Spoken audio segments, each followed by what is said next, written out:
सिया के जीवन की उपलब्धियां काफ़ी उल्लेखनीय थीं। 30 साल की उम्र तक उसने कई प्रमुख घरेलू और अंतर्राष्ट्रीय पुरस्कार जीत लिए थे। 35 साल की उम्र में उसने मनोरंजन उद्योग से अपने जाने की घोषणा कर दी। इसने लगभग उसके प्रशंसकों के बीच दंगा ही करा दिया होता, जब तक कि वे इस समझौते पर नहीं पहुंचे कि वह उद्योग छोड़ देगी लेकिन जनता की नज़रों से ओझल नहीं होगी, जिसने आखिरकार इस घटना से उठी आंधी को शांत किया।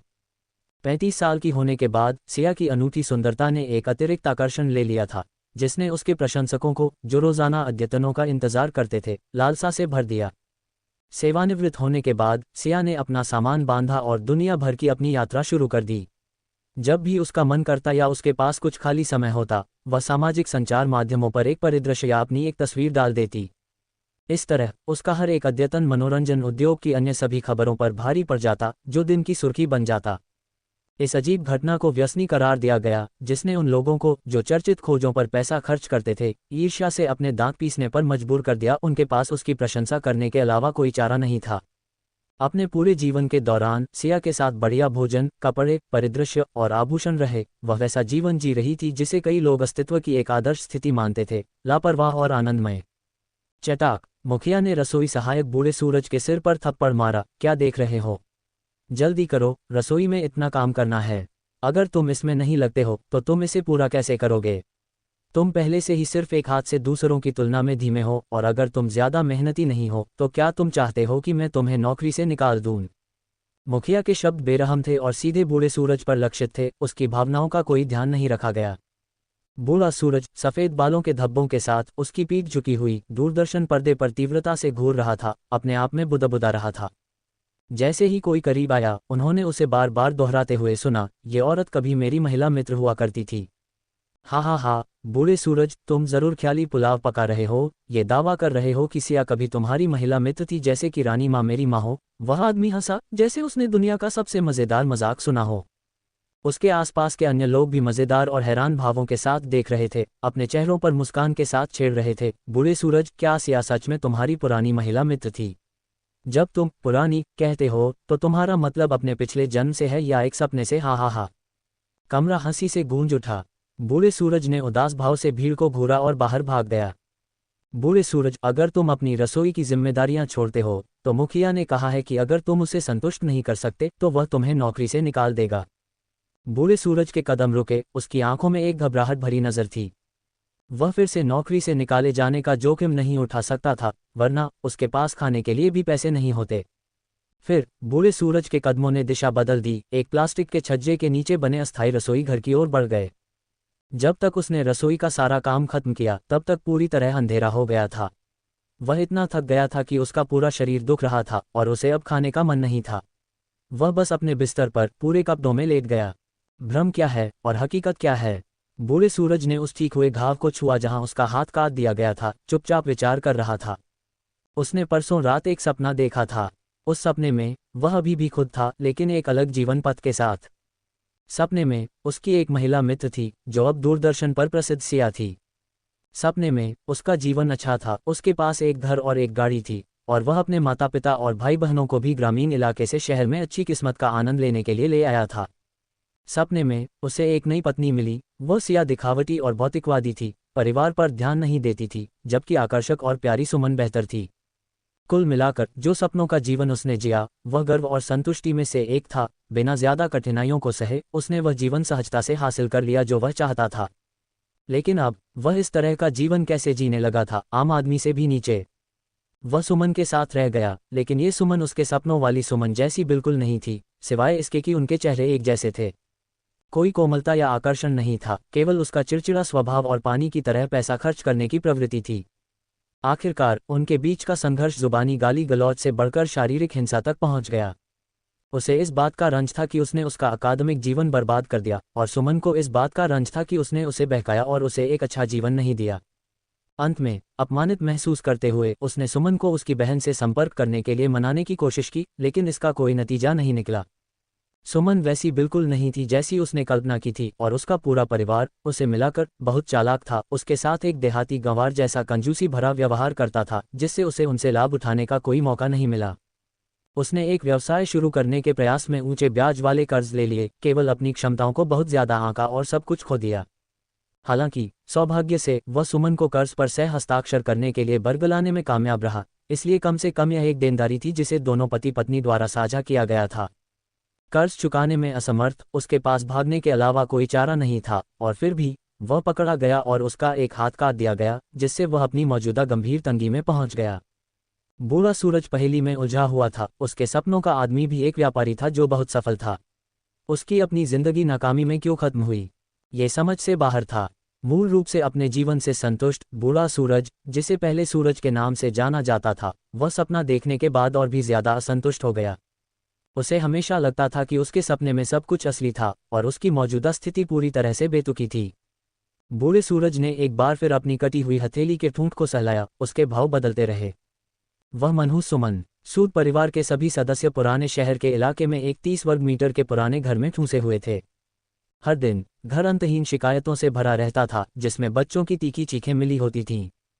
वह बड़ा घर जो उन्होंने हाल ही में खरीदा था, 160 वर्ग मीटर से ज्यादा, सुमन के ऊंचे ब्याज वाले कर्जों को निपटाने के लिए जबरदस्ती ले लिया गया। बमुश्किल उसका कर्ज चुका पाया। सुरेश सूद और मालती ने अपनी बेटी सुमन की खातिर अपनी सेवानिवृत्ति की बचत में भी सेंध लगा दी थी, और जिस घर में वे अब रह रहे थे वह किराए का था। वे चंद लोग जो आधी जिंदगी भाग्यशाली रहे थे, अपनी मौजूदा स्थिति के इस भयंकर अंतर से तबाह हो गए थे। सुरेश ने सिया से मदद मांगने का प्रस्ताव भी रखा था, यह मानते हुए कि वह संभवतः उन्हें नहीं छोड़ सकती।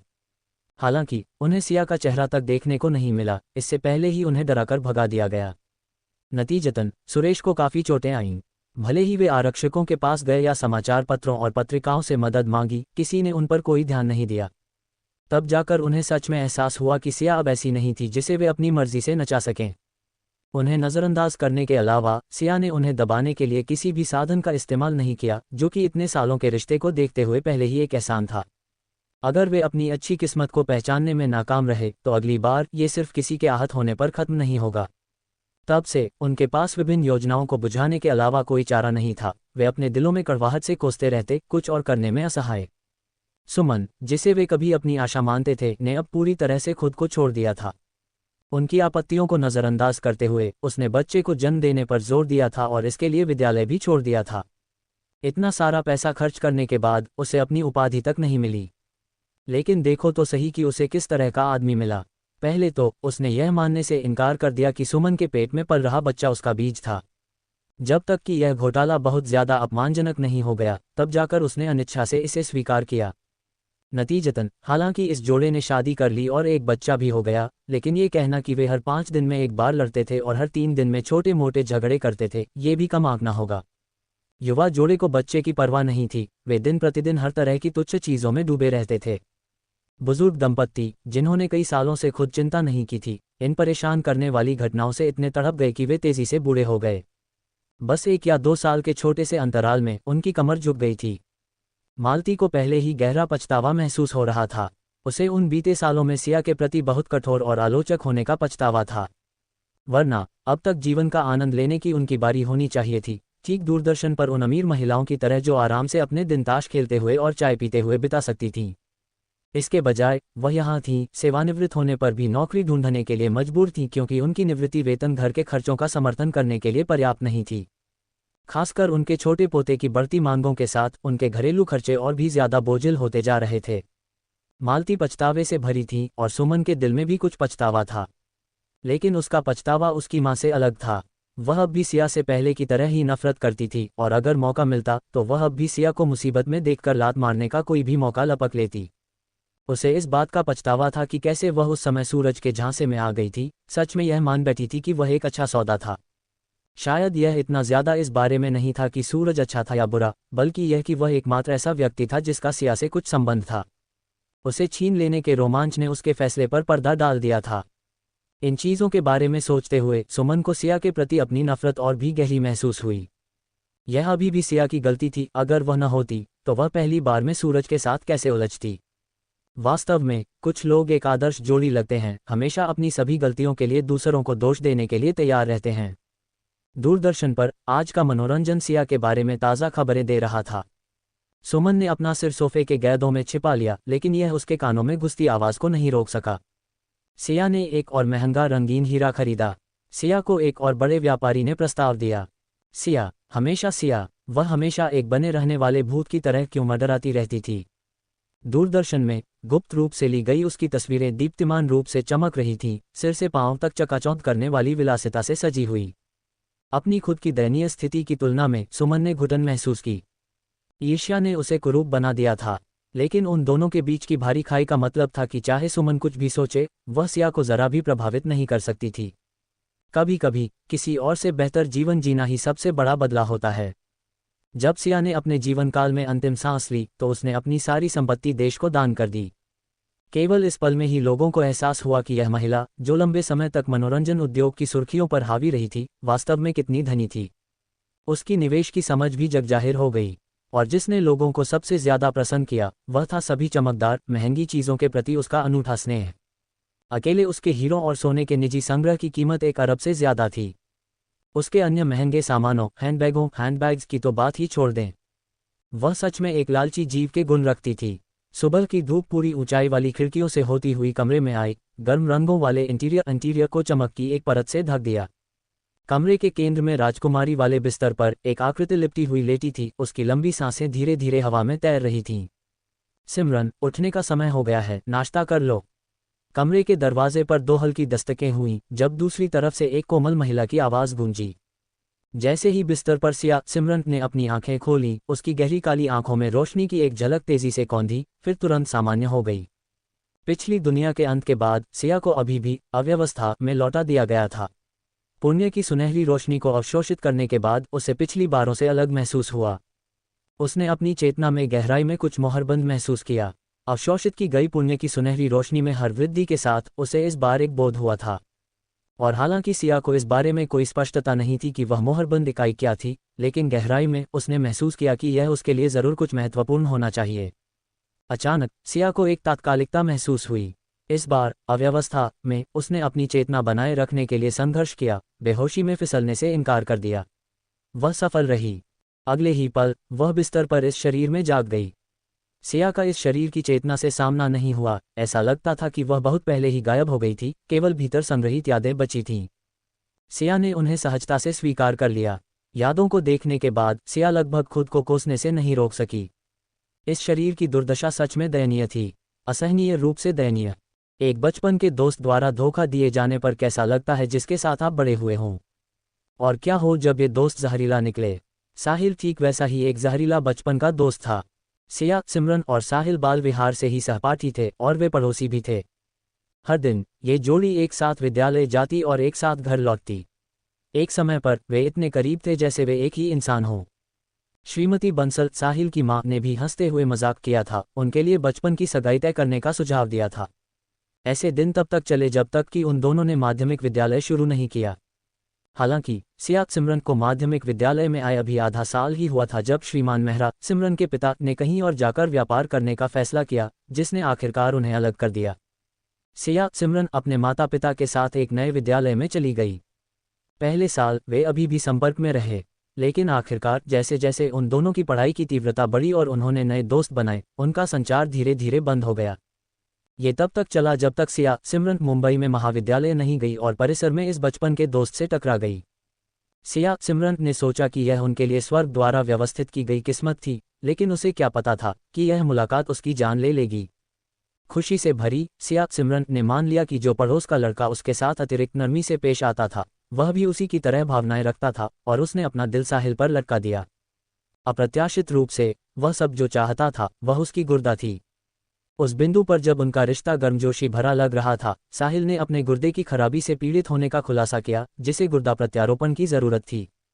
भाग्य के एक मोड़ से सिया सिमरन उसके लिए एक सटीक मेल थी। सिया सिमरन ने अपने परिवार को बताए बिना साहिल को एक गुर्दा दान कर दिया, लेकिन उसने बाद की अस्वीकृति की उम्मीद नहीं की थी।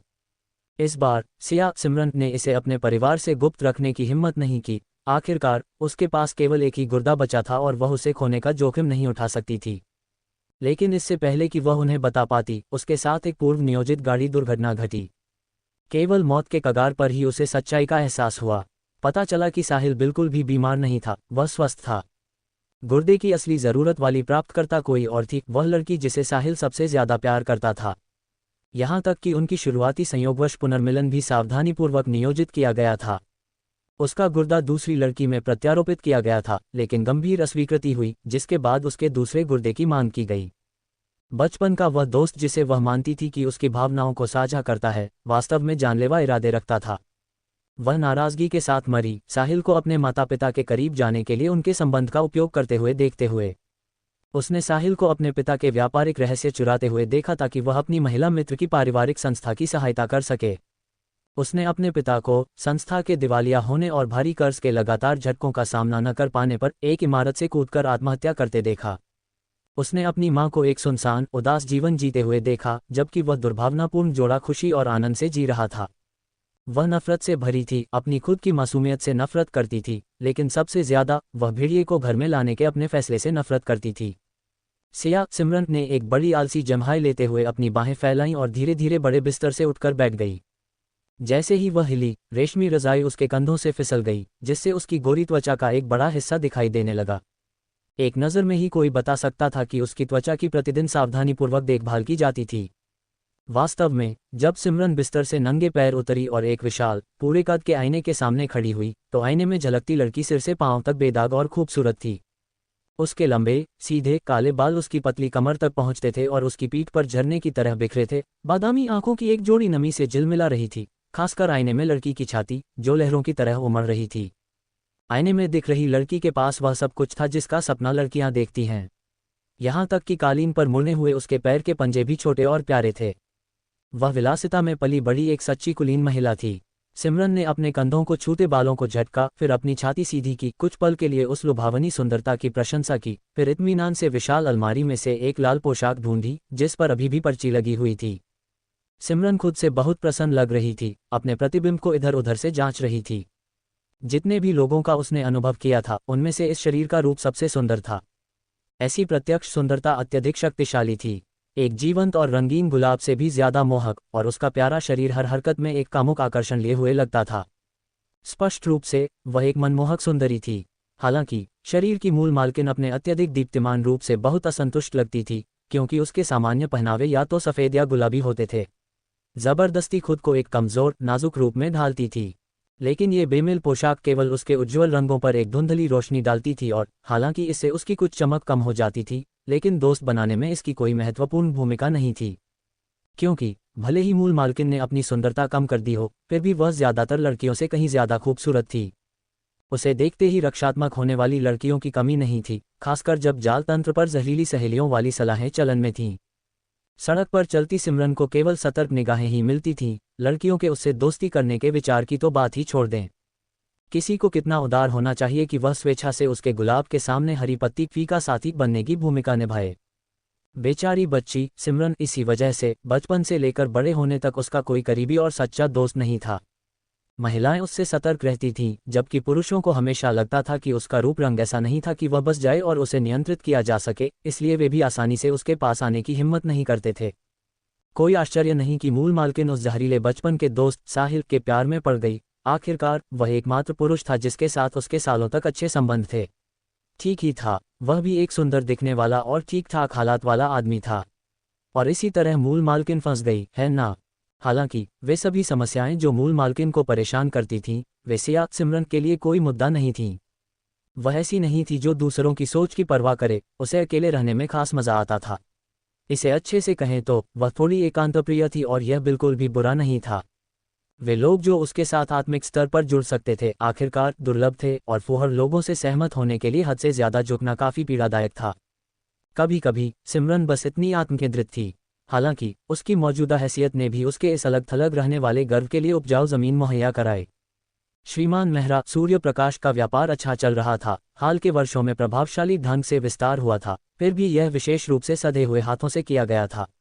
सूर्य प्रकाश का नाम अब इस शहर में बहुत जाना माना था, जो उच्च समाज के नवधनाढ़यों में शुमार था। जिस बात पर लोग और भी ज्यादा चर्चा करने का आनंद लेते थे, वह थी एक प्रसिद्ध आसक्त पति और पिता के रूप में उनकी ख्याति। उनके संरक्षण में सिमरन बेलगाम आनंद का जीवन जी सकती थी। यहाँ तक कि जो लोग गुप्त रूप से उनसे जलते थे, उन्हें भी उनकी उपस्थिति में सौहार्द का दिखावा बनाए रखना पड़ता था। यहाँ तक कि सिमरन के अक्सर आलोचना किए जाने वाले रूप को भी सुंदर मानना पड़ता था। जब सिमरन ने लाल पोशाक पहनी तो उसकी आकर्षक सुंदरता और भी ज्यादा चकाचौंध भरी हो गई, जिसने उसकी सभी खूबियों को उनके सर्वश्रेष्ठ प्रकाश में पूरी तरह से प्रदर्शित किया। जब वह सीढ़ियों से नीचे उतरी तो बैठक कक्ष में नाश्ता कर रहे श्रीमान और श्रीमती मेहरा, सूर्य प्रकाश और हिना स्पष्ट रूप से एक पल के लिए स्तब्ध रह गए। आश्चर्य के बाद श्रीमती मेहरा, हिना खुशी से खड़ी हो गईं, खुशी से सिमरन का हाथ पकड़कर उसे सभी कोनों से जांचने लगी। देखो, मैंने कहा था कि यह पोशाक तुम पर जचती है, मेरी नज़र धोखा नहीं खा सकती।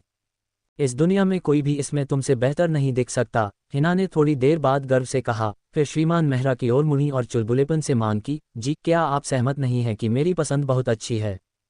सूर्य प्रकाश ने अपनी पत्नी को लाड़ भरी नज़रों से देखा। बेशक तुम्हारी पसंद हमेशा से अच्छी रही है, वरना तुमने अपने सभी प्रशंसकों में से मुझे नहीं चुना होता। सिमरन। सुबह सुबह सिमरन को जबरदस्ती दूसरों का प्यार देखना पड़ा, जो काफी था। यह अधेड़ उम्र का जोड़ा अभी भी निर्लज वहीं के वहीं एक दूसरे को कोमल निगाहों से देखने लगा। काफी देर तक खामोश रहने के बाद अपने माता पिता को और ज्यादा स्नेही होते देख सिमरन खुद को हल्की सी खांसी करने से नहीं रोक सकी, जिससे वे वापस सामान्य हो गए। श्रीमती मेहरा, हिना के गाल लाल हो गए जब उन्होंने श्रीमान मेहरा को कई घूरती नजरें दी और फिर अपनी नजरें वापस सिमरन पर टिका दी। तुम्हें मेरी बात पहले ही सुन लेनी चाहिए थी। देखो तुम कितनी खूबसूरत लग रही हो।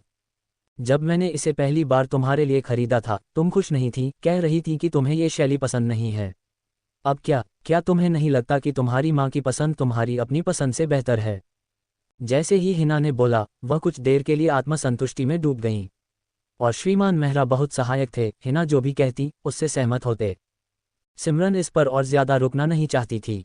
अधेड़ उम्र की होने पर भी एक युवा लड़की का शुद्ध दिल बनाए रखना, कोई भी कल्पना कर सकता था कि उसके पिता सूर्य प्रकाश ने कितना प्रयास किया होगा।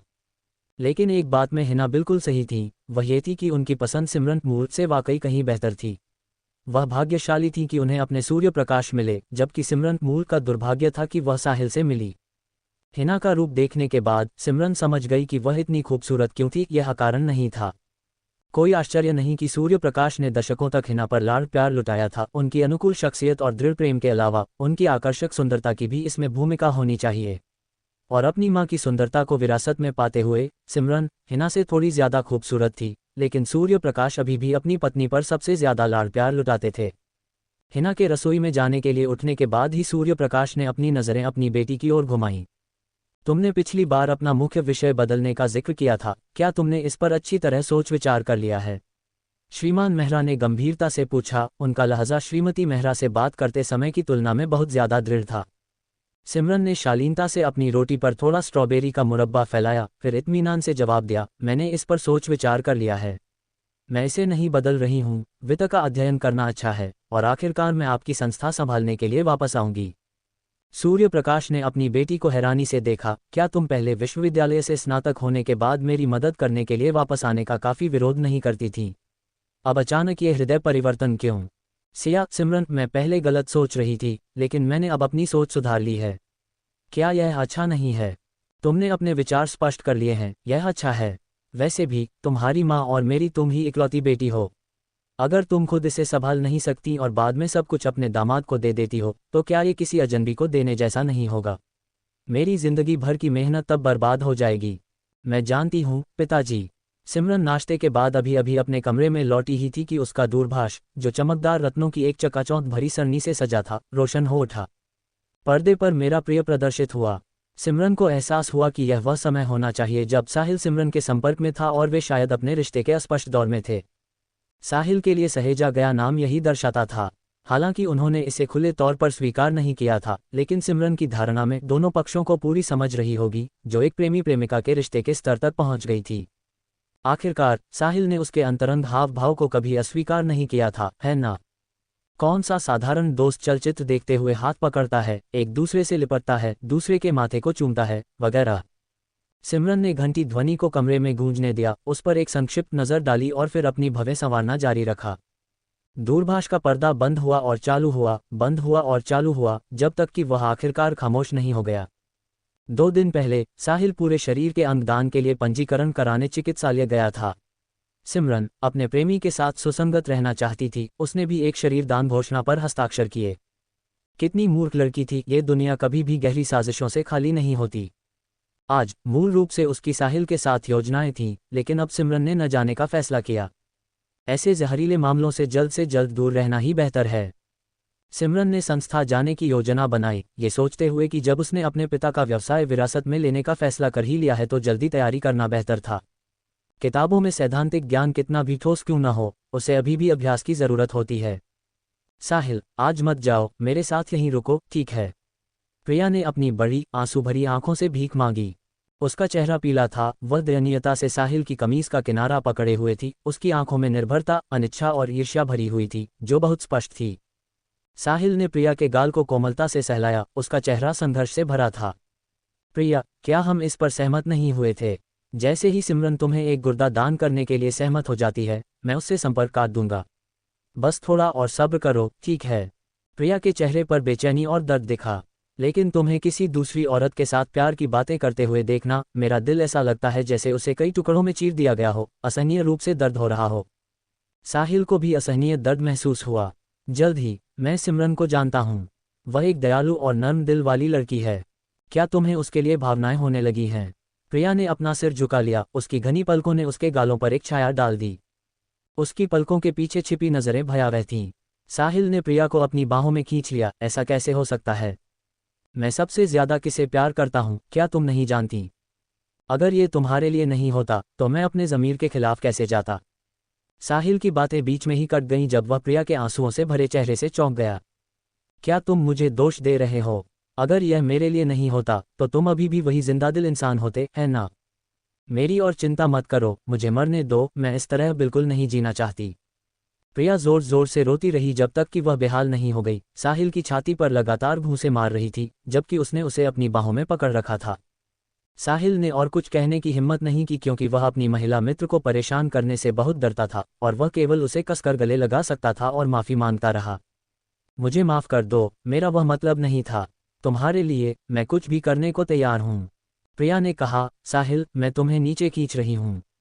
वह सुश्री मेहरा एक अच्छी लड़की है, तुम बस उसके साथ क्यों नहीं हो जाते?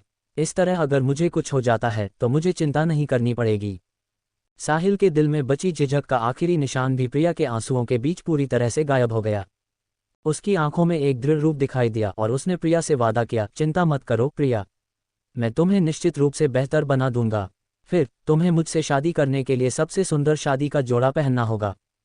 प्रिया आंसुओं के बीच मुस्कुराई और कहा, ठीक है, मैं तुमसे वादा करती हूँ। अगर मैं बेहतर हो गई तो हम ठीक वैसे ही शादी करेंगे जैसी हमने कल्पना की थी। मैं तुम्हें कई प्यारे बच्चे भी दूंगी। उस पल उनके कोमल आलिंगन में अचानक बाधा पड़ी। किसी ने बाहर से चिकित्सालय के कमरे का दरवाज़ा खोला। प्रिया की माँ एक थर्मस पकड़े उनके सामने खड़ी थीं। जो जोड़ा गले मिल रहा था वह तेजी से अलग हो गया और साहिल ने अजीब तरह से श्रीमती कपूर की ओर मुस्कुराया। श्रीमती कपूर का भाव तटस्थ था जब उन्होंने अपने हाथ में पकड़ी चीजें नीचे रखीं, फिर साहिल की ओर मुड़ी और कहा, साहिल, ऐसा नहीं है कि मैं तुम्हारे रिश्ते के खिलाफ हूं। तुम्हें बस ये समझना होगा कि तुम दोनों के बीच बहुत ज्यादा फर्क है। प्रिया के पिता निश्चित रूप से सहमत नहीं होंगे। आंटी जानती हैं कि तुम सच में प्रिया से प्यार करते हो और वह बहुत प्रभावित हैं। उसके पिता की मौजूदा भावना यह है कि वह देखना चाहते हैं कि प्रिया के लिए तुम्हारी भावनाएं वास्तव में कितनी सच्ची हैं। श्रीमती कपूर ने अपना वाक्य अधूरा छोड़ दिया, अपने मतलब का इशारा करते हुए, जिसे साहिल समझ गया। अपनी महिला मित्र को भी उम्मीद से उसकी ओर देखते हुए उसने अपनी छाती पीटी और वादा किया, आंटी, चिंता मत करो, प्रिया निश्चित रूप से बेहतर हो जाएगी। श्रीमती कपूर हल्की सी मुस्कुराई, न तो सहमत हुई और न ही असहमत, और कहा, तो फिर मैं ये तुम पर छोड़ती हूँ। साहिल के जाने के बाद श्रीमती कपूर अपनी बेटी की ओर मुड़ी और कहा, इस बार तुमने जो युवक ढूंढा है वह तुम्हारे पिछले चाहने वालों से काफी अलग है। हाँ, वह काफी मूर्ख है माँ। सिमरन के अलावा जो मुझे मज्जा दान कर सकती है, क्या हम सच में कोई और स्रोत नहीं ढूंढ सकते? ये जानना कि सिमरन तुमसे मेल खाती है, ये कुछ ऐसा था जो तुम्हारे पिता ने बहुत सारा पैसा खर्च करके पता लगाया था। वरना हम तुम्हें उस लड़के साहिल के साथ मिलाने की जहमत क्यों उठाते? युवक अच्छा है, लेकिन वह बस तुम्हारे लिए सही नहीं है। साहिल भारी भाव से चिकित्सालय से निकला। इस बात से मूर्ख मत बनो कि प्रिया की हालत कितनी अच्छी तरह नियंत्रित है। इस तरह की बीमारी तेजी से बिगड़ सकती है। उसने अपना दूरभाष निकाला। दूरभाष अंक को लंबे समय तक घूरता रहा, लेकिन आखिरकार बुलावा बटन दबा दिया। आज उसकी सिमरन के साथ एक मुलाकात थी, लेकिन उसकी महिला मित्र की ऐसी हालत में उसका मजा करने का मन कैसे हो सकता था? उसे अभी भी एक मुस्कुराता हुआ चेहरा जबरदस्ती बनाना था, लेकिन हकीकत उसकी भावनाओं के कारण नहीं बदलती। साहिल ने अपने चेहरे को खींचा, उसे एक जिंदादिल व्यवहार से बदल दिया और अपने चेहरे से चिंताओं को पोंछ दिया। दूरभाष की घंटी देर तक बजती रही, लेकिन किसी ने जवाब नहीं दिया। साहिल ने कुछ और बुलावा भेजे, लेकिन नतीजा वही रहा। साहिल ने यह नहीं सोचा कि सिमरन जानबूझकर नहीं उठा रही थी, उसने मान लिया कि वह शायद किसी काम में देरी से फंस गई होगी। फिर से कोशिश करने और अभी भी कोई जवाब न मिलने के बाद साहिल ने आखिरकार एक गहरी आह भरी। अभी उसका सच में मज़ा करने का मन नहीं था। सिमरन ने पिछले कुछ दिन अपने पारिवारिक संस्था के अंदर बिताए थे, नीचे से शुरुआत करते हुए और धीरे धीरे जो कुछ सीखा था उसे व्यवहारिक काम के साथ एकीकृत कर रही थी। श्रीमान मेहरा सूर्य प्रकाश को शुरू में उससे ज़्यादा उम्मीद नहीं थी, ये सोचते हुए कि अगर वह सफल भी हो गई तो कोई फर्क नहीं पड़ेगा, ये देखते हुए कि वह अभी बहुत बुरे नहीं हुए थे और उसे धीरे धीरे सिखा सकते थे। हालांकि सिमरन के प्रदर्शन ने उन्हें बहुत हैरान कर दिया था। उसकी सीखने की क्षमता बेहतरीन थी, वह सब कुछ जल्दी समझ जाती थी और यहाँ तक कि ज्ञान को नए तरीके से लागू भी कर सकती थी। कई विभाग प्रबंधक पहले ही उसके पास आकर उसकी बहुत प्रशंसा व्यक्त कर चुके थे। इसने सूर्य प्रकाश के भीतर एक बड़ी महत्वाकांक्षा को जगा दिया। मूल रूप से सूर्य प्रकाश ने सोचा था कि एक बार जब उनका व्यवसाय एक निश्चित पैमाने तक बढ़ जाएगा तो वह और विस्तार नहीं करेंगे, उनकी बेटी के पास धन को संरक्षित करने की क्षमता होना ही काफ़ी होगा। लेकिन सिमरन जो आश्चर्य लाए, उससे वह अचानक एक बड़े भविष्य के लिए तरसने लगे। शायद मेहरा परिवार पिता और बेटी दोनों के नेतृत्व में एक व्यापक रास्ता बना सकता था। इन उम्मीदों को ध्यान में रखते हुए श्रीमान मेहरा ने सिमरन को केवल साधारण कामों से ज्यादा सौंपा। उन्होंने अपने दाहिने हाथ जैसे भरोसेमंद लोगों को उसकी तरफ कर दिया और उसे संस्था की नवीनतम परियोजना में भाग लेने की अनुमति भी दे दी। श्रीमान मेहरा द्वारा जोड़ी गई अतिरिक्त जिम्मेदारियों के कारण सिमरन का काम का बोझ अविश्वसनीय रूप से बढ़ गया था, जिससे उसके पास कुछ और सोचने का समय नहीं बचा था। वह अब मुश्किल से ही विद्यालय जाती थी, महज विद्यालय के अधिकारियों को सूचित कर देती थी। ये तब तक नहीं हुआ जब तक कि साहिल को कुछ गड़बड़ महसूस नहीं हुई और उसे एहसास हुआ कि उनकी आखिरी मुलाकात को एक हफ्ता बीत चुका था। इस दौरान उसे सिमरन से एक भी बुलावा या संदेश नहीं मिला था। पहले आमतौर पर वही ज्यादातर संपर्क शुरू करती थी, लेकिन इस बार बिना संपर्क के अवधि बहुत लंबी थी, इतनी लंबी कि साहिल को एक बुरा पूर्वाभास होने लगा कि चीजें उसके नियंत्रण से बाहर हो रही थीं। सिमरन के दूरभाष का कोई जवाब नहीं दे रहा था और इस बार साहिल घबराने लगा। दूरभाष और संदेश संचार के अलावा वह सिमरन से संपर्क करने का कोई और तरीका नहीं जानता था। उनके कोई आपसी दोस्त नहीं थे और न ही उनके सहपाठियों या कक्ष साथियों में से कोई एक दूसरे के बारे में जानता था। पहले साहिल ने उनके रिश्ते को गुप्त रखा था, ये पसंद करते हुए कि दूसरों को पता न चले, और वे हमेशा बाहर जाते समय सावधानी बरतते थे। केवल अब उसे ऐसी हरकतों का नुकसान समझ में आया। उसे नहीं पता था कि सिमरन के तौर ठिकाने के बारे में किससे पूछे।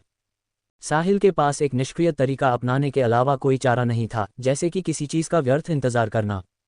सिमरन की कई कक्षाओं तक इंतजार करने के बाद उसे आखिरकार पता चला कि सिमरन ने लंबी छुट्टी ले ली थी और अब वह विद्यालय में नहीं थी। कोई और विकल्प न होने पर साहिल ने कुछ महीनों के जीवन यापन के खर्च के बराबर पैसे खर्च करके कुछ पौष्टिक पूरक खरीदे, मेहरा परिवार से मिलने जाने की योजना बनाते हुए। वह और सिमरन बहुत पहले एक दूसरे से टकराए थे और वह उससे उसका वर्तमान पता जानता था, लेकिन उसने पहले कभी उसके मौसा और मौसी से मिलने का नहीं सोचा था।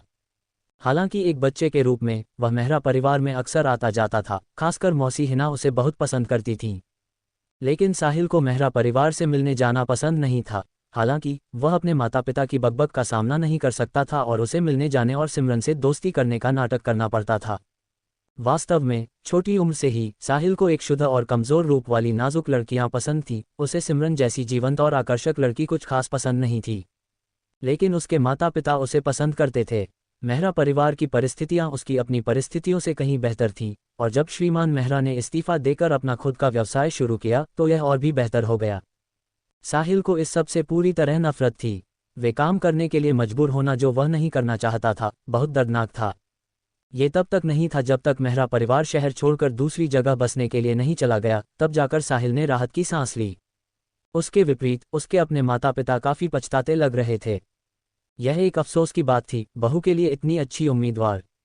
श्रीमती बंसल, साहिल की मां, पहले दोनों को एक साथ मिलाना चाहती थीं, खासकर जब मेहरा परिवार अमीर था और उसकी केवल एक ही बेटी थी। मेहरा परिवार साहिल के लिए अप्रिय भावनाओं के अलावा और कुछ नहीं लाया।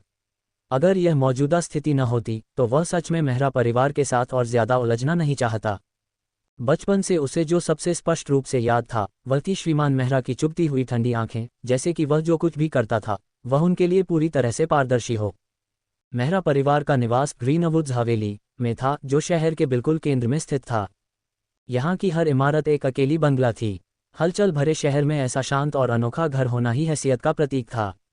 ग्रीनवुड्स हवेली में रहने वाला हर कोई या तो अमीर था या कुलीन।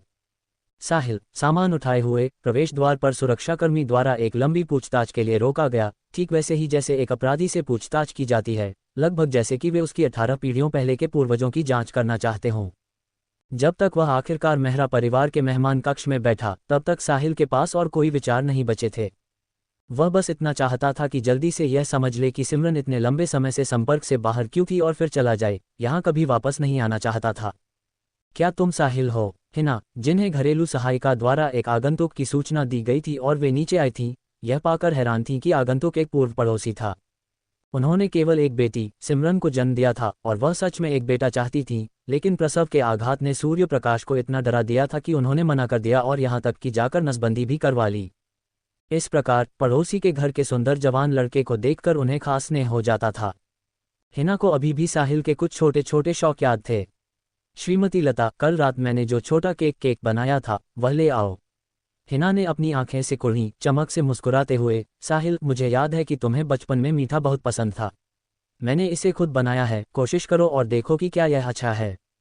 धन्यवाद हिना मौसी। साहिल मेहरा परिवार के भव्य बैठक कक्ष में विवश होकर बैठा। श्रीमती मेहरा हिना को देख रहा था, जो लगभग 50 की थी, लेकिन लग रहा था जैसे वह बस अपनी 30 की उम्र की शुरुआत में हो। अजीब और कड़वा महसूस कर रहा था। दोनों ही महिलाएं थीं, फिर भी श्रीमती मेहरा हिना इतने शानदार और समृद्ध रूप से जी सकती थीं।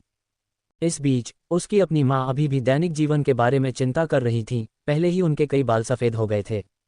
जीवन सच में शुरू से ही कितना अन्यायपूर्ण है।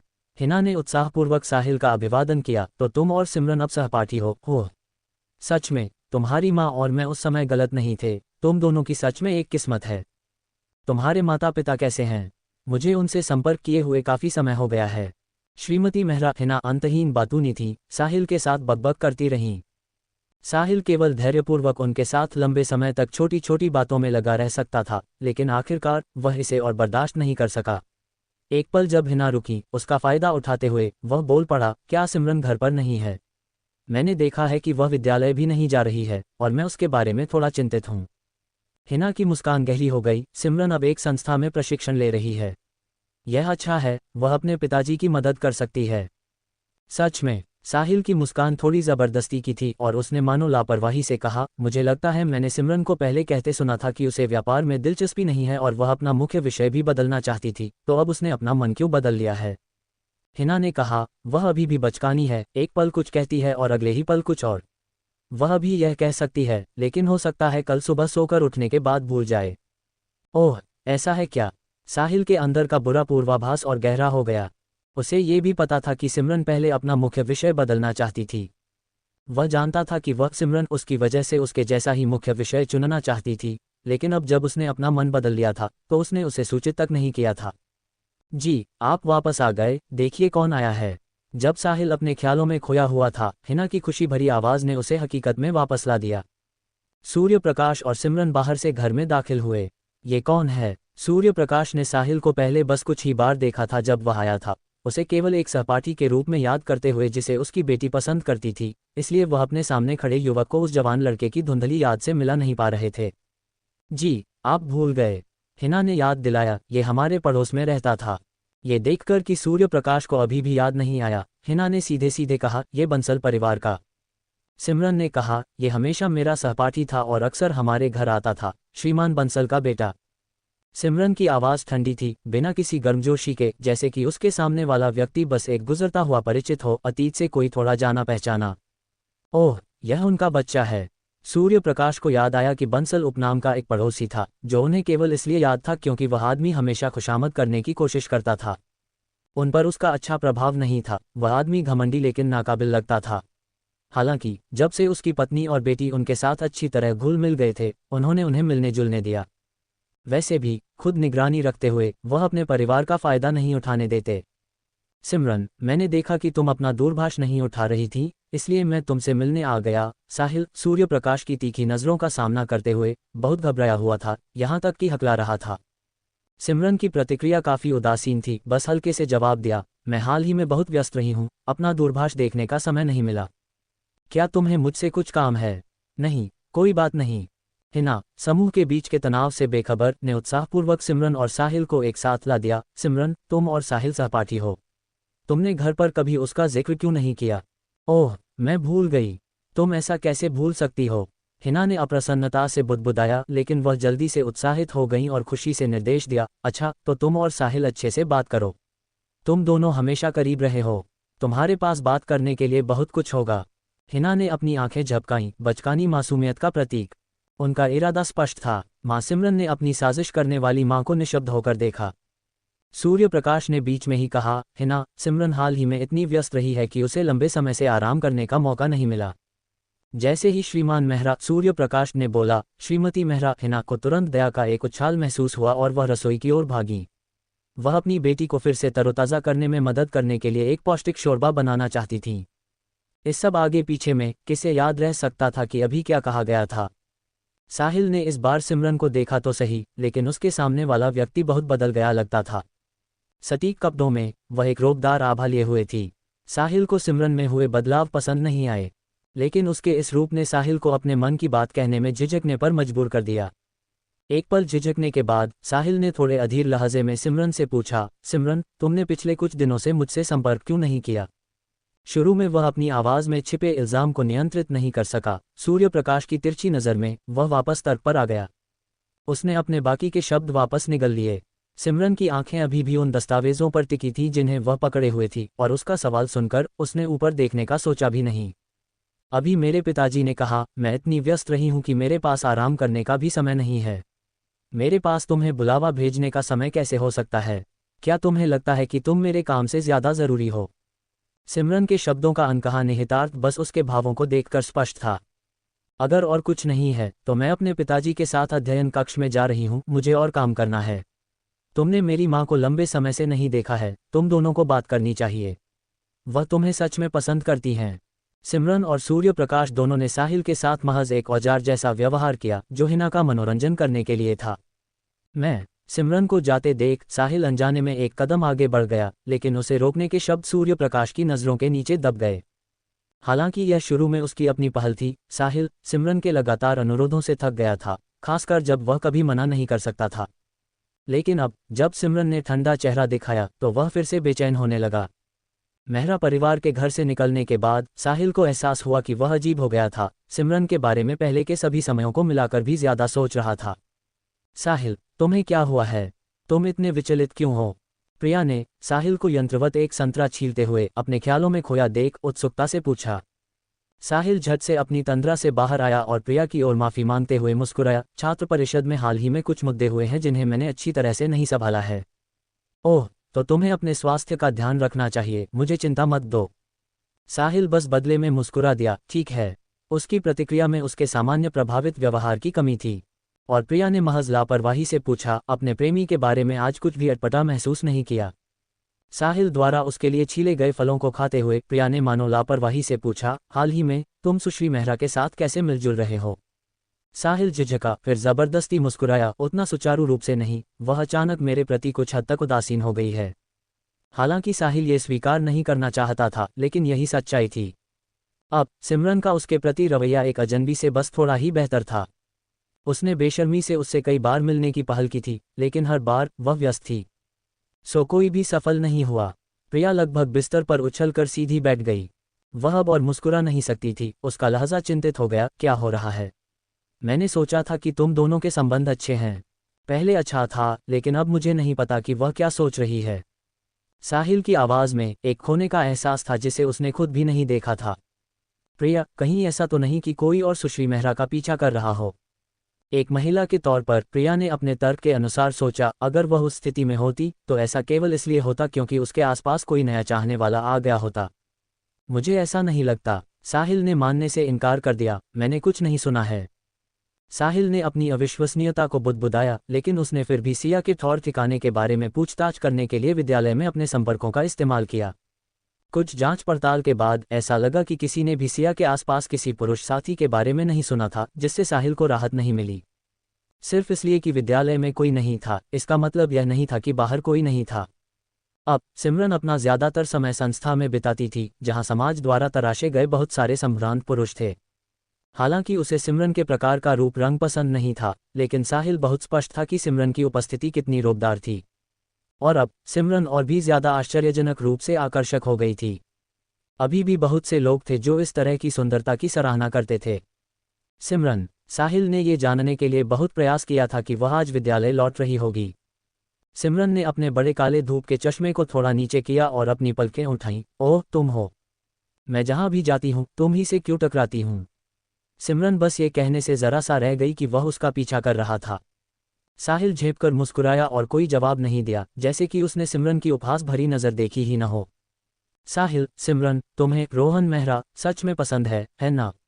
इत्तफाक से मुझे उसके नवीनतम संगीत कार्यक्रम के टिकट मिले हैं। चलो साथ चलते हैं। ओह, सिमरन धीरे से मुस्कुराई। वे टिकट काफी मुश्किल से मिलते हैं और हाल ही में उनकी काला बाजारी नई ऊंचाइयों पर पहुंच गई है। तुम विचारशील हो। साहिल वास्तव में जानता था कि किसी की पसंद का ख्याल कैसे रखना है। सिमरन थोड़ी हैरान हुई। वास्तव में कुछ लोग बस सजा पाने के लिए ही पैदा होते हैं। पहले जब सिमरन मूल हर तरह से उसका ख्याल रखती थी, तब वह उसे गुनगुने स्नेह के साथ उलझाए रखता था, जिसमें अनिच्छा और अलगाव का भाव होता था। लेकिन अब जब सिमरन उसके प्रति उदासीन हो गई थी, तो वह उत्सुकता से उससे चिपक रहा था। सिमरन नहीं जानती थी कि साहिल का कितना व्यवहार उसकी प्यारी महिला मित्र प्रिया के लिए था, जो इस समय एक निजी चिकित्सालय के बिस्तर पर लेटी हुई थी। हालांकि अपनी जांच के अनुसार वह जानती थी कि साहिल, जो पहले हर संभव पल प्रिया के पास बिताता था, अब उससे बहुत कम मिलने जाता था। उसने मूल सिमरन के कुछ पुराने शौक भी ढूंढ निकाले थे। काम में व्यस्त रहते हुए सिमरन ने उस तरफ नजर रखने के लिए भी किसी की व्यवस्था की थी। आखिरकार किसी ऐसे व्यक्ति के खिलाफ सतर्क रहना जरूरी था जो भविष्य में खतरा बन सकता हो। सिमरन का व्यवहार कोमल और सहज था, जिसने साहिल को, जो हाल ही में ठंडे व्यवहार का आदी हो गया था, अचानक अप्रत्याशित रूप से दुलार पाने का एहसास कराया। वह खिलखिलाकर मुस्कुराया। तो सिमरन, क्या इसका मतलब यह है कि तुम सहमत हो? किस बात पर सहमत? सिमरन ने लापरवाही से उसकी ओर देखा। मैंने यह नहीं कहा कि मैं तुम्हारे साथ जाना चाहती हूँ। इस नौजवान लड़के में ऐसा क्या खास है? तुम मुझे बिल्कुल नहीं समझते। इसके साथ ही सिमरन ने अपने धूप के चश्मे को अपनी नाक पर ऊपर चढ़ाया और साहिल के चेहरे पर आए रंग बिरंगे भावों की परवाह किए बिना उसके पास से गुजर गई। एक पल के लिए वहीं खड़े रहने के बाद साहिल इसे जाने नहीं दे सका, मुड़ा और सिमरन के पीछे भागा। साहिल, जो पहले से ही एक परिसर की हस्ती था, पहली बार खुलेआम एक लड़की के साथ देखा गया और ऐसा लगता था कि वे काफी करीब थे। हालांकि दोनों के बीच काफी दूरी थी, लेकिन जो कोई भी अध्यक्ष साहिल पर नजर डालता, वह उसकी आंखों में स्पष्ट कोमलता देख सकता था। ये कहना कि वे अंतरंग नहीं थे, इस पर कोई विश्वास नहीं करता। इसके अलावा उन्होंने कुछ लोगों से सुना था कि उनके शानदार अध्यक्ष साहिल वित्त विभाग की सिमरन के बारे में अक्सर पूछताछ कर रहे थे। परिसर में जो लोग साहिल को पहचानते थे, वे एक के बाद एक दो लोगों, एक सुंदर पुरुष और एक सुंदर महिला को देखकर, जो एक चमकीले रंग की तैलचित्रकला की तरह पूरी तरह मेल खाते दिख रहे थे, सभी ने साहिल पर सार्थक नजरें डालीं। कुछ जो उसके साथ अच्छे पदों पर थे, उन्होंने आंख मारकर और कुहनी मारकर छेड़ा भी। साहिल, ये कनिष्ठ लड़की काफी नई लगती है, तुमने हमें उससे मिलवाया क्यों नहीं? कुछ ऐसे भी थे जिन्होंने तेजी से कह दिया, वह तुम्हारी छोटी बहन है ना? उनका लहजा असामान्य रूप से निश्चित था। सिमरन अपने पीछे हो रही हलचल से वाकिफ थी और जब उसने साहिल से कोई तत्काल स्पष्टीकरण नहीं सुना, तो उसने अपने होंठ सिकुड़े, अपना सिर घुमाया और बस साहिल को अपने सामने आए लोगों को देखकर मुस्कुराते हुए देखा, लेकिन वह खामोश रहा। दूसरों ने सोचा कि उन्होंने सही अनुमान लगाया था और उनकी छेड़छाड़ और भी तीव्र हो गई। आप लोग गलत समझ रहे हैं, मेरा वरिष्ठ साहिल के साथ वैसा कोई रिश्ता नहीं है जैसा आप सोच रहे हैं। हम बस माध्यमिक विद्यालय में सहपाठी थे और अब इत्तफाक से एक ही विश्वविद्यालय में हैं। हमारा रिश्ता उतना करीब का नहीं है जितना आप लोगों का एक दूसरे के साथ है। सिमरन की साफ सुथरी फटकार पर साहिल का चेहरा धीरे धीरे सख्त और भद्दा हो गया। कुछ सहपाठी जो साहिल के बहुत करीब थे, ने एक दूसरे को देखा, कुछ हद तक असमंजस में। ऐसा लगता था कि उन सब ने गलत अनुमान लगाया था और ऐसा प्रतीत होता था कि अध्यक्ष साहिल ने अभी तक सुंदरी को जीत नहीं पाया था। एक पल के लिए हवा में केवल अजीब सी खामोशी छाई रही, जिससे माहौल भारी हो गया।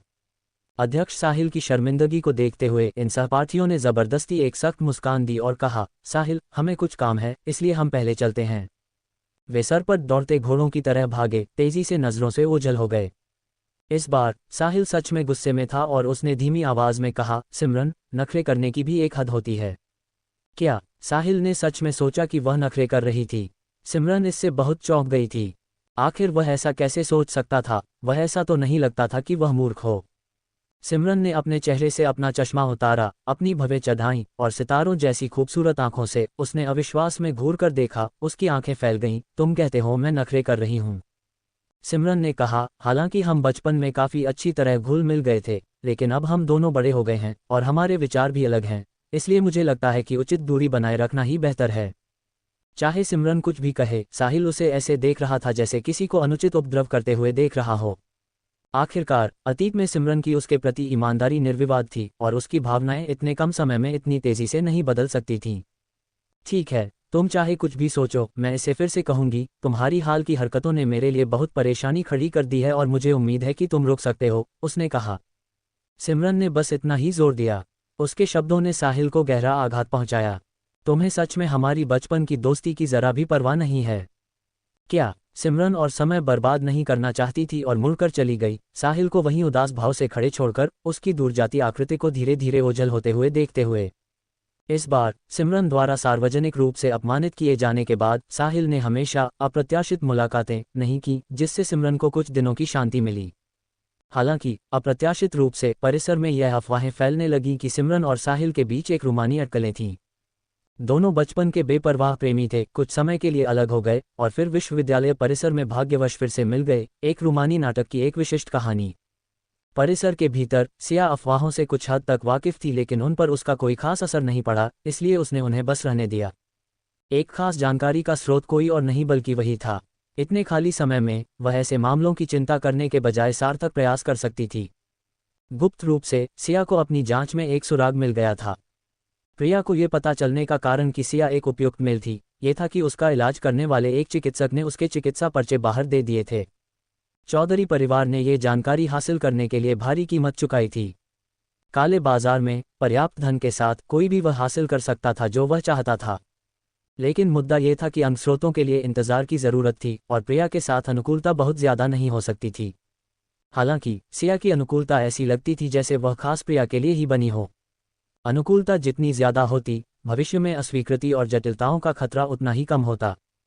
प्रिया अभी भी जवान थी और जीवन का पूरा आनंद लेना चाहती थी।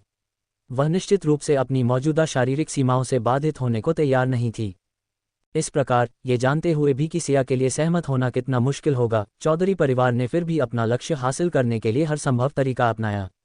यहाँ तक कि प्रिया भी अपने दिल में अगर सिया सच में मना कर देती तो कठोर कदम उठाने के लिए तैयार थी। प्रिया जानती थी कि सिया पहले ही एक अंगदान समझौते पर हस्ताक्षर कर चुकी थी। ये सभी कार्रवाइयां उसकी लंबे समय से नियोजित रणनीति का हिस्सा थीं। जानकारी बाहर देने वाले उस चिकित्सक से निपटना आसान था। पैसे से ललचाए लोग अक्सर अपने हाथ साफ नहीं रखते। सिया को बस उसकी अवैध गतिविधियों की खबर बाहर पहुंचानी थी, जो उसके लिए संभालने के लिए काफ़ी मुसीबत खड़ी कर देती। जहां तक चौधरी परिवार की बात है, सिया का उन्हें आसानी से छोड़ने का कोई इरादा नहीं था। इन दिनों अपने पारिवारिक व्यवसाय को संभालने के अलावा सिया चुपचाप चौधरी परिवार के बारे में जानकारी भी इकट्ठा कर रही थी। इस शहर में चौधरी परिवार को एक लंबे समय से स्थापित उद्यम माना जाता था, जो कई सालों से इस धरती पर गहराई से जमा हुआ था। हालांकि हाल के वर्षों में उनके व्यवसाय में गिरावट आई थी और यहां तक कि विभिन्न उभरती हुई संस्थाओं द्वारा उनकी जगह ली जा रही थी। एक दुबला ऊंट भी घोड़े से बड़ा होता है वाली कहावत अभी भी लागू होती थी और सूर्य प्रकाश को कोई भी कार्रवाई करने से पहले अपनी खुद की ताकत तौलनी पड़ती थी, खासकर जब इस तरह का पुराना परिवार अक्सर मुश्किल में एक दूसरे का साथ देता था। इसलिए सिया को धीरे धीरे और रणनीति के साथ काम करना था। अफसोस की बात है कि चौधरी परिवार का मुखिया एक सतर्क और सूक्ष्म आदमी था, लेकिन उसके बच्चे इस बेहतरीन परंपरा को विरासत में नहीं ले पाए लगते थे। सिया ने भी कुछ चीजें उजागर की थीं। दूसरी तरफ प्रिया ने पहली बार असली चिंता और अधीरता महसूस करना शुरू कर दिया।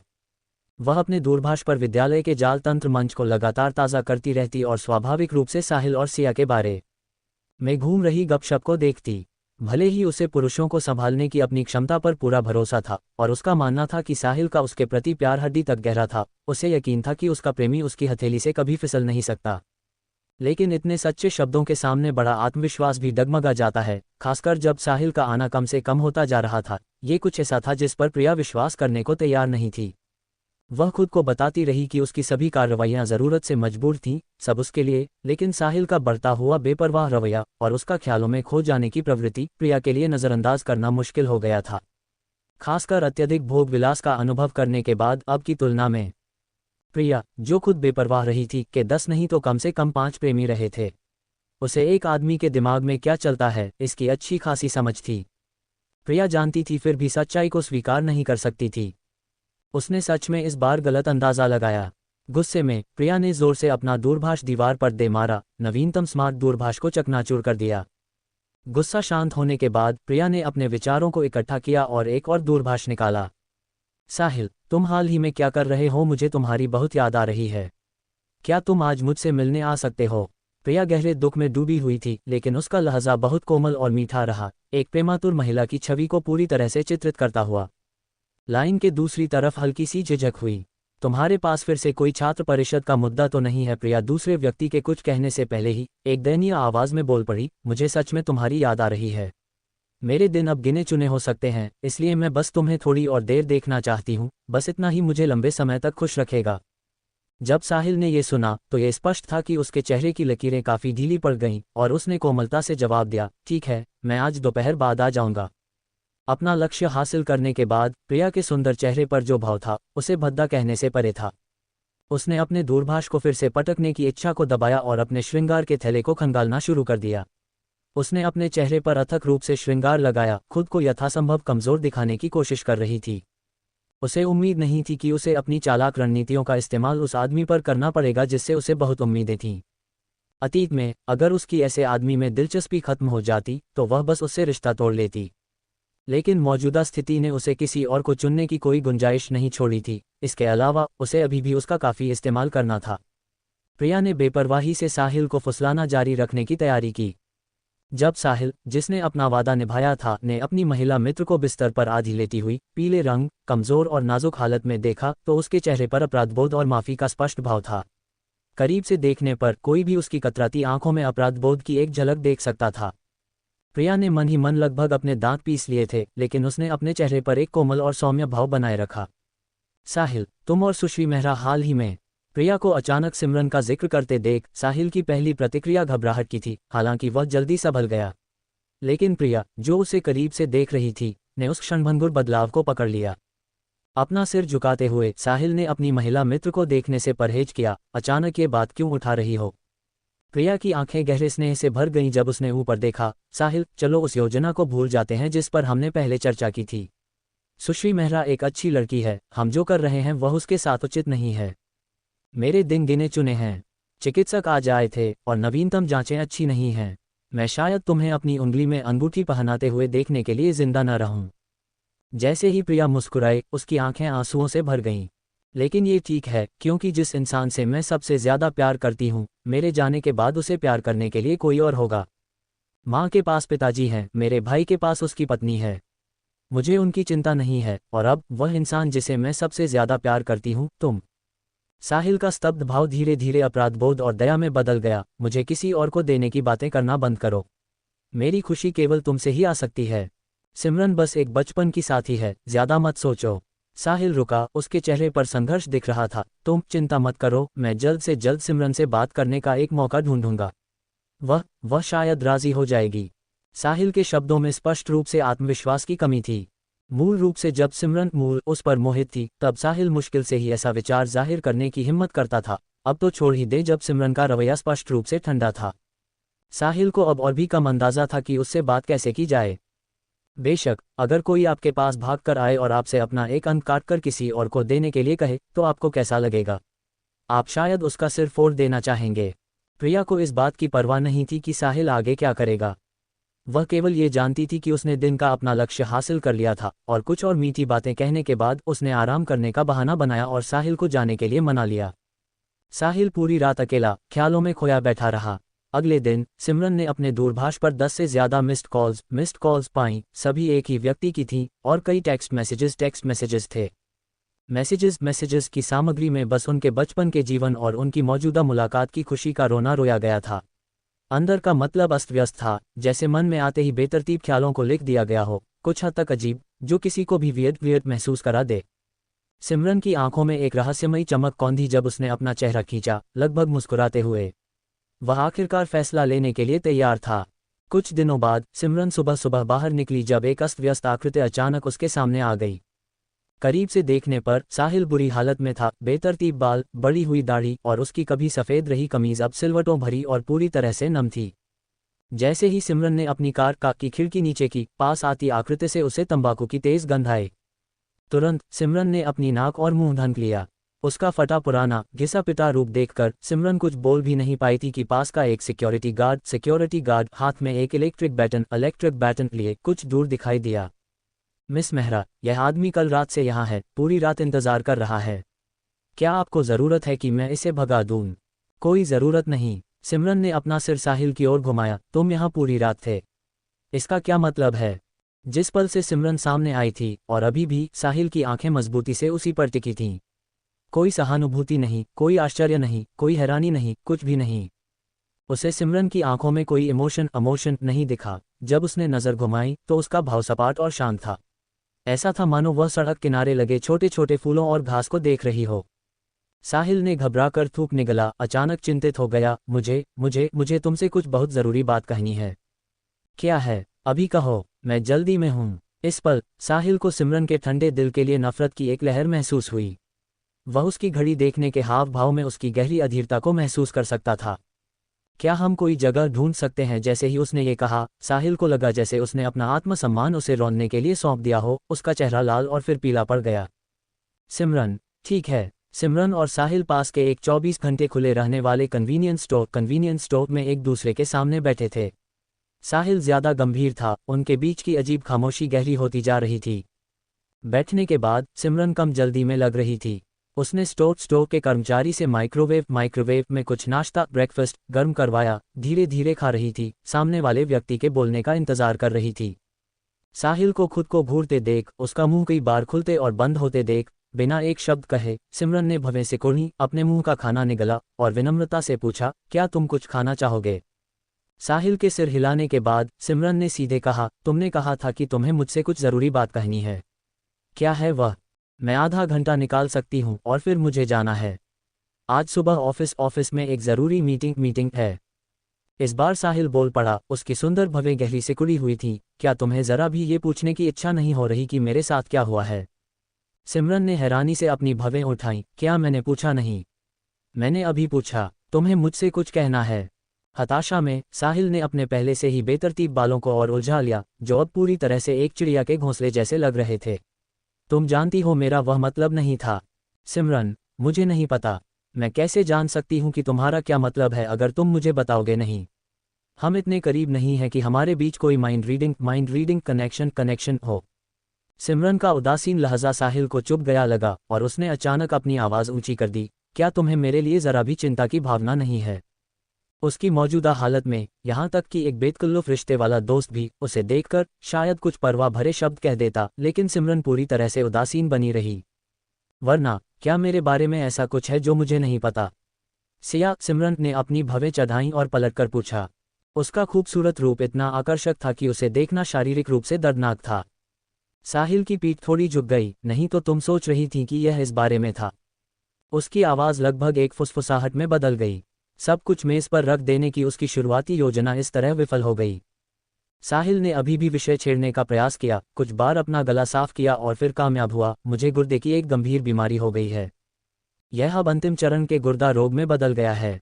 सिमरन ने अपने शरीर को थोड़ा हिलाया। इस नाटक में साहिल के प्रदर्शन को एक अलग से भाव से देख रही थी। वह सच में हद पार कर रहा था, यहाँ तक कि दूसरों को धोखा देने के लिए अपनी खुद की बीमारी का झूठ इस्तेमाल कर रहा था। क्या उसने सच में उसे मूर्ख समझा था? ऐसे बेबुनियाद झूठ पर कोई विश्वास करेगा? उसे बेनकाब करने के लिए बस एक चिकित्सक से पूछना या उसकी चिकित्सा रिपोर्ट देखना ही काफ़ी होता। अचानक सिमरन को अपनी मूल मैं के अनुभव याद आ गए। खैर, दुनिया में सच में नकारात्मक बुद्धि वाले मूर्ख होते हैं, वरना मूल सिमरन को भावनात्मक और शारीरिक दोनों तरह से कैसे धोखा दिया जा सकता था। सिमरन, मुझे ये सुनकर अफसोस हुआ, लेकिन अगर तुम्हें मदद चाहिए तो बस मुझे बताओ। साहिल थोड़ा प्रभावित हुआ। मुझे विश्वास है कि मैं तुम्हारी आर्थिक रूप से मदद कर सकती हूँ। साहिल के चेहरे पर भाव तुरंत सख्त हो गया और गुस्सा तेजी से उसके चेहरे पर छा गया। क्या तुम्हें लगता है कि तुम पैसे से सब कुछ हल कर सकती हो? बचपन में सिमरन हमेशा ऐसा ही व्यवहार करती थी और उसे इससे सबसे ज्यादा नफरत थी। उसका भरपूर जेब खर्च उसकी खुद की तुलना में उसे और भी ज्यादा दबा हुआ और गरीब दिखाता था और दूसरे छात्रों के बीच गलतफहमियों को जन्म देता था। सिमरन ने उदासीनता से कंधे उचकाए, अगर तुम्हें अपमानित महसूस होता है तो तुम मना कर सकते हो। ऐसा नहीं था कि उसके पास बर्बाद करने के लिए ज्यादा पैसे थे। कभी कभी पैसा सच में लोगों के बीच के रिश्तों को परख सकता था। अगर कोई थोड़ा सा पैसा भी नहीं दे सकता तो कैसा रिश्ता हो सकता था। सिमरन ने ये शब्द सहपाठियों और पुराने परिचितों के नाते कहे थे, जैसे कि किसी जन सहयोग मंच पर वह किसी भी दयनीय पीड़ित को देखकर उसकी मदद के लिए हाथ बढ़ाती, जिसे वह असल में जानती थी उसे तो छोड़ ही दें। हालांकि सिमरन ने यह समझ लिया था कि साहिल उसके प्रस्ताव को ठुकरा देगा। ये तो छोड़ ही दे कि वह असल में बीमार नहीं था, भले ही वह गंभीर रूप से बीमार होता, वह उसके पेश करने के तरीके को देखते हुए उसकी मदद से इनकार कर देता। कभी कभी यह अजीब और हास्यास्पद होता है कि कैसे घमंड चाले चलता है। साहिल, उसने बहुत असहाय महसूस किया। जिस सिमरन का वह अब सामना कर रहा था वह एक चिकने पत्थर के गोले की तरह थी, जिस पर न चाकू का असर होता था और न ही तलवार का और न ही तेल और नमक का, जिससे उसे प्रभावित करने का कोई रास्ता नहीं सूझ रहा था। बस 10 मिनट और बचे हैं, मुझे जल्द ही निकलना है। सिमरन ने अपना हाथ उठाकर अपनी कलाई पर बंधी महिलाओं की घड़ी पर फिर से नजर डाली। साहिल ने अपना कुलीन सिर हताशा में झुका लिया, उसकी आवाज़ उदासी से भर गई। सिमरन, मेरे पास शायद ज्यादा समय नहीं बचा है। सिमरन ने जवाब दिया, तुम ज्यादा सोच रहे हो, शायद थोड़ा ज्यादा नाटकीय भी। चिकित्सा तकनीक अब बहुत उन्नत है, तुम्हारी बीमारी के लिए अभी भी बहुत उम्मीद है। हिम्मत मत हारो। अच्छा, मुझे अब चलना चाहिए। अगर तुम्हें कुछ चाहिए हो तो मुझे बुला लेना। सिमरन खड़ी हुई, अपनी पोशाक सीधी की और अपनी ऊंची स्थिति से नीचे देखते हुए इन शब्दों को यहाँ छोड़ने के बाद वह इत्मीनान से दरवाजे की ओर चल दी। सिमरन जानती थी कि उसका व्यवहार दूसरे पक्ष को बेहद असहज और उदासी भरा महसूस कराने के लिए काफ़ी था। इस तरह के व्यक्ति से निपटने के लिए कभी कभी उन्हें बदला कहने के लिए पीटने की ज़रूरत नहीं होती। उसका तरीका उसके दिल में एक नर्म चाकू की तरह घुमाया गया, सच में पीड़ादायक था। साहिल लंबे समय तक अपनी सीट पर अकेला बैठा रहा। इस दौरान उसे प्रिया का एक और बुलावा आया। अगले दिन, जब सिमरन अभी भी संस्था में अतिरिक्त समय तक काम कर रही थी, उसे हिना का एक ज़रूरी बुलावा आया, जिन्होंने मामले को स्पष्ट नहीं किया लेकिन उसे तुरंत घर आने के लिए कहा। जब तक वह घर पहुंची, हिना अपने फूलों वाले कक्ष में थी, अपने मेहमानों को ताज़ा बनी गुलाब की चाय परोस रही थीं। फूलों की चाय के साथ बिस्कुट, दोपहर की चाय का उत्तम नाश्ता। इतने सालों के बाद तुम्हारे हुनर में काफ़ी सुधार हुआ है। इन बिस्कुटों को देखो, कितने सुगंधित और खस्ता हैं, बिल्कुल स्वादिष्ट। वे स्वादिष्ट हैं तो और खाओ। मैंने बहुत सारे बनाए हैं, बाद में साहिल के लिए भी कुछ ले जाना। मैं उसकी तरफ से तुम्हें धन्यवाद दूंगी, उसे हमेशा तुम्हारे हाथ का बना खाना बहुत पसंद आया है। हर बार जब वह वापस आता है तो मुझसे शिकायत करता है, कहता है कि मेरा खाना तुम्हारे जितना अच्छा नहीं है, तुलना में बहुत बेस्वाद है। जैसे ही सिमरन अंदर आए, उसने एक अधेड़ उम्र की महिला को अपनी ओर पीट करके बैठे देखा, जो श्रीमती मेहरा हिना के साथ खुशी से बातें कर रही थीं। हिना एक खिले हुए फूल की तरह खुशी से हंस रही थीं, बेहद प्रसन्न थीं। हिना को दूसरे पक्ष द्वारा इतनी तारीफें मिल रही थीं कि वह गर्व से मुस्कुरा रही थी। वह और कुछ कहना चाहती थी, लेकिन सिमरन की एक झलक पाकर वह तुरंत रुक गईं और दरवाजे पर उसका स्वागत करने के लिए मुड़ीं। इससे पहले कि सिमरन पास आती, उन्होंने उत्साह से वहां मौजूद दूसरे व्यक्ति की ओर इशारा किया और बोल पड़ी, सिमरन, अंदाजा लगाओ ये कौन है? क्या तुम्हें याद है? जैसे ही हिना ने बोलना खत्म किया, दरवाजे की ओर पीट करके बैठी महिला मुड़ी। सिमरन, तुम इतनी खूबसूरत युवती बन गई हो, अभी भी याद है तुम बचपन में एक गुड़िया की तरह कितनी प्यारी लगती थीं। उस समय तुम मेरे कपड़ों से चिपक जाती थीं, मेरे साथ घर जाने की जिद करती थीं, कोई तुम्हें मना नहीं सकता था। तुमने ये भी कहा था कि जब तुम बड़ी हो जाओगी तो मेरे साहिल से शादी करोगी। महिला गर्मजोशी से बातें करती रही, उसके शब्द सिमरन के साथ एक विशेष करीबी रिश्ता दर्शा रहे थे। ओह, आप हैं, मुझे ठीक से याद नहीं आ रहा। सिमरन की प्रतिक्रिया ने पहले के गर्मजोशी भरे माहौल को तुरंत ठंडा कर दिया। जो महिला बोल रही थी वह अपने शब्दों पर अटक गई, उसकी कठोर मुद्रा उसकी अप्रसन्नता दर्शा रही थी, लेकिन कुछ सेकंड की खामोशी के बाद वह फिर भी मुस्कुराने में कामयाब रही और कहा, कोई बात नहीं, हम लंबे समय से नहीं मिले हैं, याद न रहना सामान्य है, लेकिन मेरा साहिल अक्सर तुम्हारा जिक्र करता है। उसके बेपरवाह चेहरे के बावजूद महिला के शब्दों में अभी भी चिढ़ की एक झलक थी। हिना बेखबर बीच में बोल पड़ी, सच है, हमने काफ़ी समय से संपर्क नहीं किया है, लेकिन अब जब तुम भी यहाँ हो तो हम ज़्यादातर संपर्क में रह सकते हैं। हिना के शब्दों ने महिला को तनाव में डाल दिया, वह लगभग अपनी सांस नहीं पकड़ पा रही थी। कभी कभी मासूमियत भी एक तरकीब होती है, यह अक्सर अनजाने में लोगों को गुस्सा दिला देती है। असल में साहिल कुछ समय पहले ही हमारे घर आ चुका है, तुम्हें पता है, और ज़्यादा संयोग की बात क्या है? साहिल और सिमरन अब पहले की तरह ही सहपाठी हैं। हिना अपने आप ही उत्साहित हो सकती थीं। सिमरन, ये साहिल मौसी हैं, साहिल की माँ, क्या तुमने उन्हें नहीं पहचाना? जैसे ही सिमरन अंदर आए, ये सच में उसकी यादों वाला चेहरा था, लेकिन हिना की तुलना में, जिनकी शक्ल सूरत ज्यादा नहीं बदली थी, साहिल मौसी श्रीमती बंसल अपनी हमउम्रों से काफी बूढ़ी लग रही थीं।